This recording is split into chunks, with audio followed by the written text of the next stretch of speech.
Good morning. It's wonderful to be here with you. Today, I want to talk about something deeply human, something we all navigate every single day. Respect. It's the invisible currency of our relationships, our workplaces, our lives. And often, without ever meaning to, we can spend that currency down without realizing why people seem to pull away, why opportunities don't land, why our words sometimes don't carry the weight we hope they will. The truth is, respect isn't lost in the big, dramatic moments. It seeps away quietly in the everyday attitudes we carry, often believing we are doing nothing wrong. I want to share with you 8 of these everyday postures that secretly invite people to withdraw their respect. The need to always be right is a quiet thief of respect, that operator disguise of competence and talent and intelligence. It begins innocently enough as a simple desire for accuracy or a passion for one's own perspective. Yet it slowly morphs into something far more corrosive, a stance where every conversation becomes a subtle battlefield and every exchange is framed as a contest to be won. This attitude whispers a dangerous message to others. It says that their experiences, their thoughts, and their knowledge are merely obstacles on your path to proving a point. When someone shares a story, your mind races not to connect with their emotion, but to find a similar or superior anecdote from your own life. When a colleague presents an idea, you immediately scan for the minor flaw, the tiny gap you can highlight to demonstrate your own thoroughness. This transforms dialogue into a monologue dressed up as debate, and it drains the joy and creativity from any interaction. People stop sharing their authentic thoughts because they learn the hard way that your listening is not an act of reception, but a period of reloading. The tragic irony is that in your relentless pursuit of being seen as a right, you become profoundly wrong about what human connection requires. You sacrifice understanding for victory, and in that sacrifice, you trade the deep, lasting respect of your peers for the hollow, temporary thrill of correction. This behavior stems from a place of profound insecurity, a fear that being wrong or even partially wrong is equivalent to being insignificant. It confuses opinion with identity so that any challenge to an idea is felt as a personal attack. This defensiveness builds walls where bridges are needed. True respect is not garnered by an unblemished record of being correct. In fact, such a record is impossible. Respect flourishes around intellectual humility, around the person who possesses the strength to say those powerful words, I hadn't considered that, or you know more about this than I do, teach me. That vulnerability, that openness is not a weakness, it is an invitation. It says, I value our collective truth more than my individual ego. It builds collaboration and trust. When you release the grip on always having the final word, you create space for others to grow and contribute.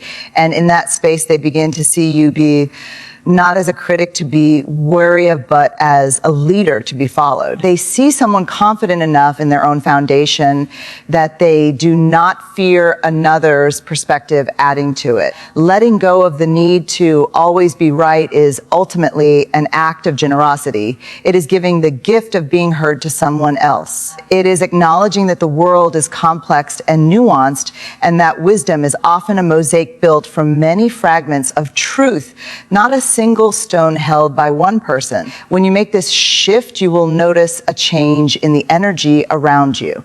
People will lean in rather than pull away. They will offer their best ideas, not their most guarded ones. They will grant you a respect that is freely but not grudgingly, with a respect born not from your infallibility, but from your humaneness and your willingness to, and what is true was. On some one day in Shefa, and self erodes, it dropped by in the vessel and slowly the action is a steadily fine drain spetch frab, constant confriel, then action, and is to walk alongside them your grace, and but from whiz real and whiz. And it begins as simple venting a human need to express frustration, which in itself is a natural and healthy release. Yet it crosses a fateful line when it crystallizes into a permanent state of perception, when the narrative of your life becomes a curated catalog of grievances, where every circumstance as circumstances and every minor inconveniences is narrow-minded injustice, framed as a personal affront. This posture does not merely describe problems, it actively worships them, building altars to every obstacle and delivering daily sermons on the universe's unfairness. The impact on listeners is profoundly draining, for they are recruited not as fellow problem solvers, but as a captive audience to a performance they never bought a ticket to see. This relentless negativity functions as a form of emotional theft, subtly stealing the optimism and energy from any room you enter. People initially offer sympathy, they lean in with concern, but over time that sympathy hardens into frustration and then cools into silent dismissal. They begin to sense a fundamental helplessness in you, a voluntary surrender of agency that is deeply unsettling to witness. The secret truth that every respectful person intuitively understands is that life does not happen to you, it happens around you, and your power lies entirely in your response. The chronic complainer surrenders that power in every sentence they speak. They speak of walls, but never of ladders or doors. They detail the storm, but never consider building a shelter. This attitude secretly communicates a lack of resourcefulness and resilience, qualities that form the bedrock of genuine respect. People admire those who face the same driving rain and choose to dance in it, or at least to search for the rainbow. What makes this attitude so corrosive is its inherent passivity. It is a rejection of the creative act of building one's own life. It focuses a tremendous amount of energy on describing the prison while refusing to look for the key that may be within reach. This passivity is contagious and self-preserving, for as long as the problem is painted as impossibly external, the complainer is absolved from the difficult work of internal change. The transformation away from this begins with a single revolutionary shift from the language of complaint to the language of agency. It is the movement from "this is so unfair" to "what is my move here." It does not deny the reality of pain or injustice, but it chooses to focus on the next smallest step forward, however modest. When you stop narrating the problem and start engaging with even a pathetic little solution, you undergo a metamorphosis in the eyes of others. You become someone who bears weight with grace. You become a person who generates energy rather than consuming it. Respect flows not to those who have the easiest path, but to those who carve a path where none seem to exist. It is earned by the quiet determination to build a fire in the rain, not by the eloquence used to describe the cold. Letting go of chronic complaint is an act of claiming your own power. It is a declaration that you are an author of your story, not merely a critic of the draft life handed you. When you make this shift, you will notice people begin to lean forward when you speak.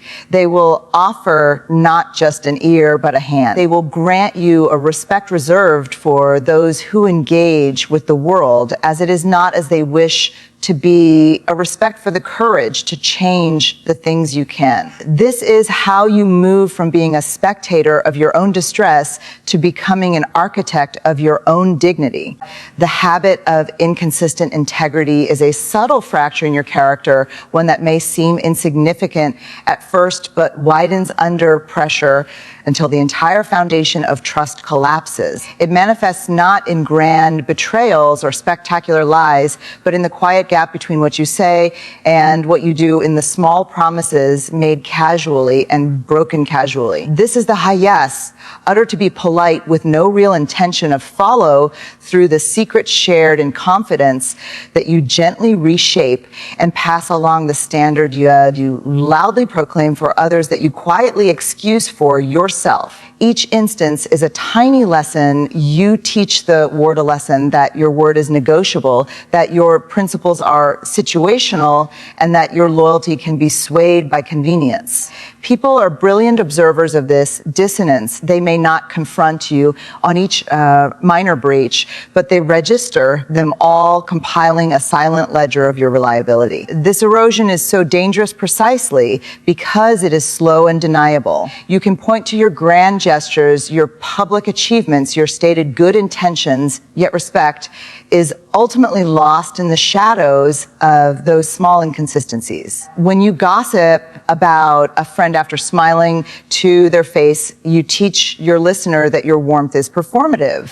When you cut an ethical corner because no one is watching you announce that your morality requires an audience. When you are chronically late for meetings, you silently declare that your time is more valuable than the collective time of those waiting for you. This pattern creates a world of uncertainty around you where people constantly wonder which version of you they will encounter, the one who makes the promise or the one who fails to keep it. The damage is profound because integrity is the currency of deep relationship. It is the assurance that allows others to be vulnerable, to invest, to build something lasting with you. Without it, every interaction becomes a cautious transaction, guarded and provisional.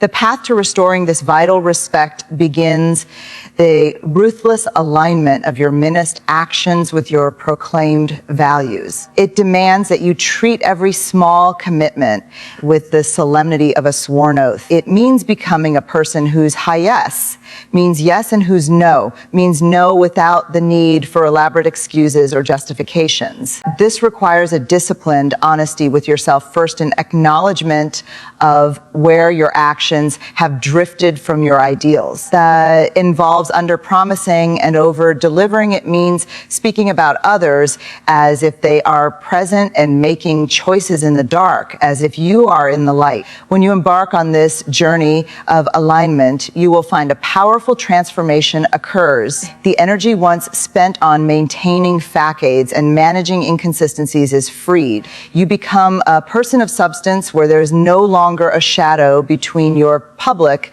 and private self. This congruence breeds a profound sense of safety in your presence. People know where they stand, they know what you value, and they know your word is a solid foundation upon which they can build. This is how trust is earned in droplets through 1,000 small acts of fidelity. Respect then follows not as a demand, but as a natural tribute to your wholeness. It is granted to the individual who has integrated their fragments into a coherent self, a person who can be counted on not merely in the crisis, but in the commonplace quiet of an ordinary Tuesday. This is the essence of character, the silent, unwavering respect earned. You finally become someone you yourself can fully trust. Making your circumstance is a serf, the perpetual of power, so complete that inevitably forfeits the complete that making it fits the respect of others. It is a narrative trap, one where you cast yourself not as the protagonist of your own life, but as a hapless spectator buffeted by an unending series of unfortunate events. This attitude is characterized by a language devoid of agency, where every sentence begins phrases like, I had to, or "Thea made me," or "It is a story thing I could do." I was none told, or the action is the never the passive voice, where you are always the action over the subject who acts. In the short term, this posture may elicit sympathy, a compassionate ear from those who wish to offer support. Yet over time, that sympathy curdles into a quiet frustrations as listeners come to recognize the pattern, the refusal to acknowledge and any personal role in creating or solving the recurring dilemmas. The profound secret this attitude reveals is a fear of responsibility. To admit even a sliver of influence over your situation is to accept the burden of choice and the risk of future failure. It feels safer to reside in the blameless helplessness of a victim, where the world is always at fault and you are forever innocent. However, this perceived safety is an illusion that costs you your stature in the eyes of others. People may pity a victim, but they reserve their genuine respect for the resilient, for those who face the same storms and yet choose to raise a sail. When you consistently refuse this mantle of resilience, you communicate that you are not a fellow traveler capable of partnership, but a liability to be managed. Colleagues will hesitate to bring you challenging projects. Friends may grow wary of offering the same advice that is never taken, and you will find yourself increasingly isolated within the very story you have written to protect yourself. The shift away from this begins with a courageous change of language and perspective. It is the move from, why does this always happen to me, to what is this trying to teach me? It does not deny the very real pain, injustice, or difficulty you have faced.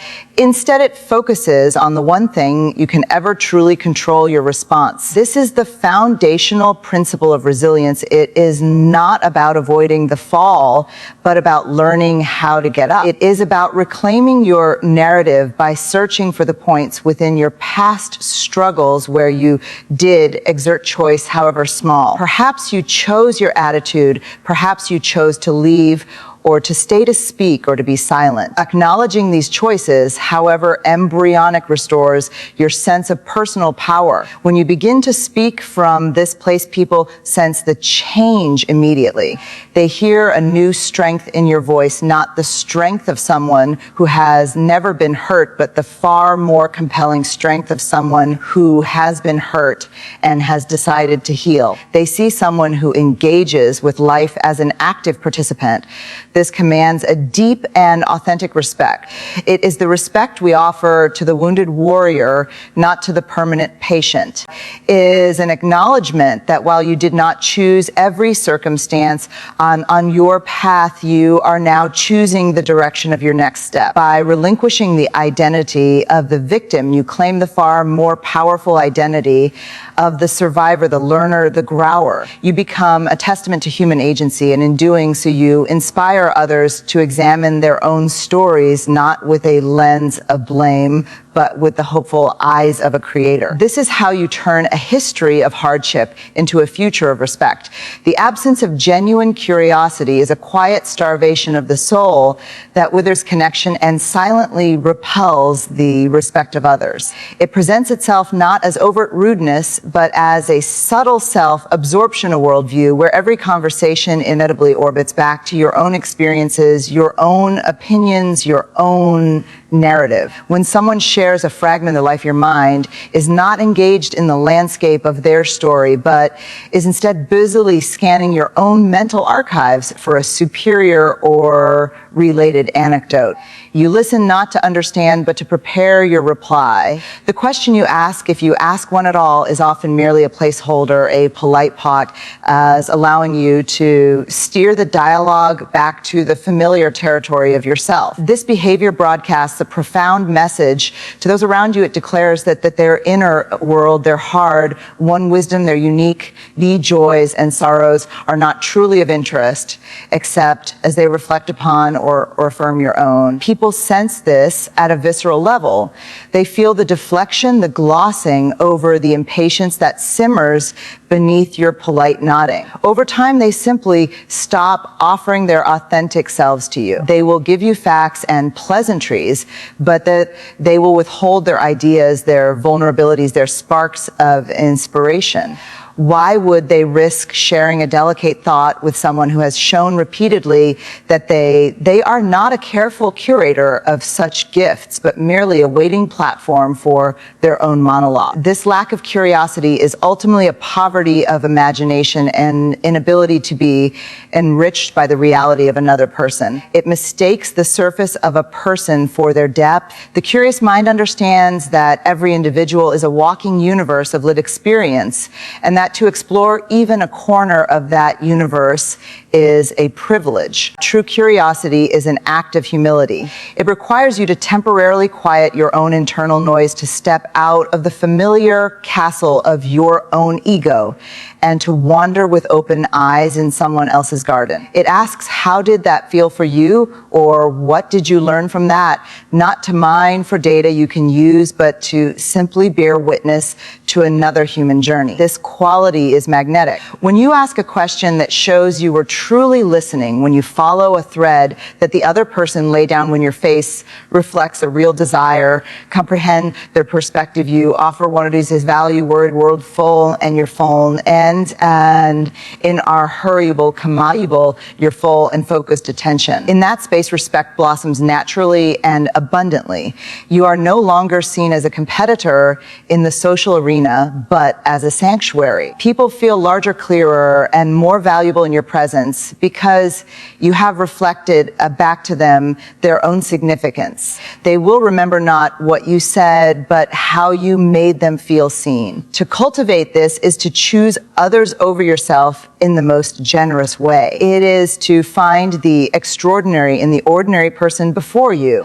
It transforms every interaction from a potential performance into a potential discovery. When you become genuinely curious, you stop collecting admirers and you start building connections. You become a person to whom respect is given freely, not for what you have achieved, but for the grace with which you acknowledge the achievements, the struggles, and the sheer humanity of everyone you meet. This is the profound alchemy of curiosity. It turns simple attention into deep respect. A lack of emotional accountability is a profound surrender of personal power that systematically dismantles the respect others hold for you. It is the habitual stance of assigning ownership of your feelings and reactions to everyone and everything outside yourself. This language is its most telling signature phrases like, "You made me so angry," or "Your comment ruined my whole day," or "I had no choice given what they did." In this worldview, you are rendered a passive reactor, a puppet,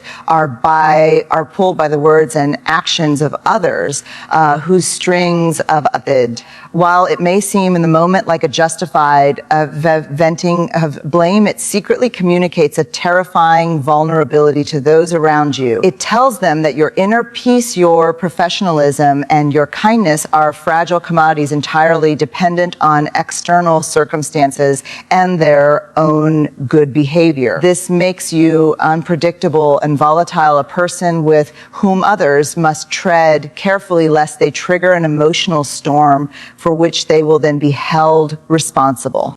People begin to manage you rather than collaborate with you.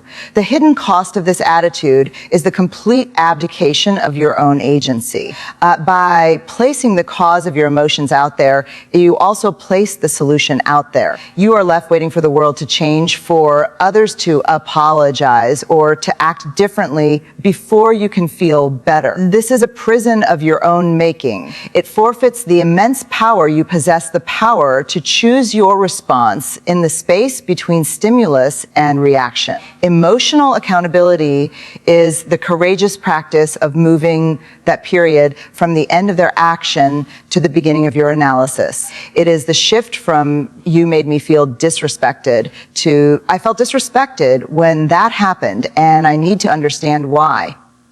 This simple grammatical turn is revolutionary. It does not excuse poor behavior from others, nor does it deny the validity of your hurt. Instead, it reclaims your feelings as your own valuable data about your boundaries, your values, and your sensitivities. It transforms you from a victim of circumstance into an investigator of your own inner landscape. When you begin to speak and act from this place, a remarkable change occurs in how you are perceived. You become a grounded presence. People see someone who can absorb a blow without collapsing, someone who can hear criticism without fracturing, someone who can experience disappointment without launching a counterattack. This stability commands deep respect. It shows that you have an internal compass that is not swayed by every external wind. You are no longer seen as a liability, but as a leader of your own emotional state. This practice builds immense trust trust because others know that you will not hold them emotionally hostage for an unintended slight. They understand that you will process your own reactions and engage from a place of considered choice, not raw impulse. To be emotionally accountable is to be the author of your own experience. It is to acknowledge that while you cannot control every event, you are forever in command of your interpretation and your subsequent actions. This is the mark of true maturity. It inspires others not because you never feel anger or pain, but because you demonstrate what it means to hold those feelings with responsibility and grace. Ultimately, people grant their highest respect to those who govern their own inner world with integrity, for it is the one realm over which we are all meant to be sovereign. And so we arrive here at the heart of the matter. We have walked through these everyday attitudes not as a condemnation, but as a mirror. A gentle, loving mirror held up to the parts of ourselves that operate on autopilot, that whisper old stories of lack and limitation, that build walls when we desperately want to build bridges. Remember, the goal is not a perfect performance. It is a conscious presence. It is the decision to show up for your one precious life, not as a victim of circumstance, but as its active, gracious author. It is choosing to trade the brittle need to be right for the soft strength of being connected. It is deciding that your legacy will be written not in the moments you stood alone in your certainty, but in the moments you made others feel seen, valued, and heard. When you release the complaint and embrace agency, you stop describing the storm and start building a shelter. When you align your smallest action with your deepest word, you become a sanctuary of trust in a world of noise. When you replace self-absorption with genuine curiosity, you unlock the universe that lives within every person you meet. And when you claim full accountability for your emotional world, you declare your own sovereignty. You step into a power that no outside force can ever take from you. This is how respect is woven. Thread by thread, choice by choice, in the quiet, ordinary moments of our days. It is not demanded, it is magnetized. It flows not to the person who shouts the loudest from a place of lack, but to the one who moves with a quiet wholeness, who radiates the integrity of a self that is fully, compassionately integrated. So I invite you now to look at your own life. Look at your conversations, your reactions, your silent thoughts. Where can you today choose a different attitude? Where can you exchange a habit that separates for a practice that connects? Begin there, for the journey to a life of deep and lasting respect does not start with changing the world. It starts with the courageous, humble work of changing your mind. It starts with you right here, right now, choosing to build a life that you yourself respect. And when you do that, you will find the world mirrors that beautiful, unwavering respect right back to you.